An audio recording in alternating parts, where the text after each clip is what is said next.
C'est au bord de la mer Caspienne, au pied des gratte-ciels de Bakou, qu'aura lieu la première édition des Jeux européens. 5400 sportifs originaires de 49 pays viendront en découdre dans la capitale de l'Azerbaïdjan du 12 au 28 juin 2015. Ils se mesureront dans 18 disciplines, parmi lesquelles le handball, le volley-ball, la boxe, l'escrime, le judo, le karaté, le triathlon ou bien encore le rugby à 7. Le projet est né en 2009 pour réparer une anomalie. L'Europe était jusqu'à présent le seul continent à ne pas proposer ce genre d'événement, calqué sur ce qui se fait ailleurs à l'image des Jeux asiatiques ou des Jeux panaméricains.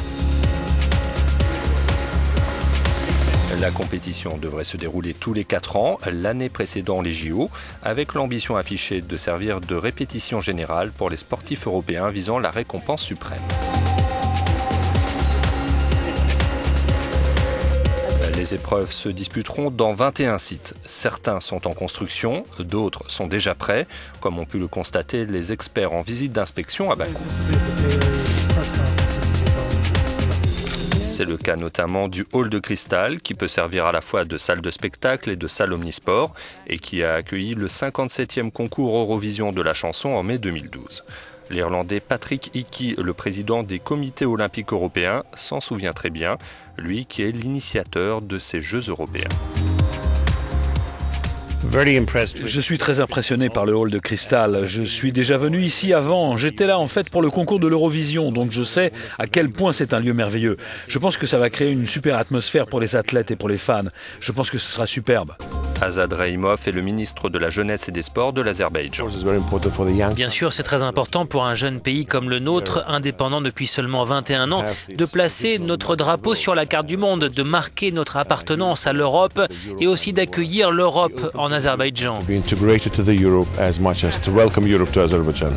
Nous sentons qu'il y a beaucoup de changements à travers le pays dans bien des domaines, dans différentes organisations, y compris les organisations gouvernementales. Et nous avons amélioré le système des transports. Pas mal de jeunes gens apprendront de nouvelles choses durant les Jeux et ils en tireront une grande expérience pour l'avenir.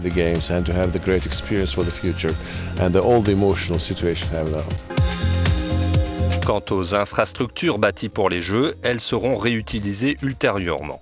Exemple parmi d'autres, le village des athlètes implanté dans Bakou qui se veut ultra-moderne.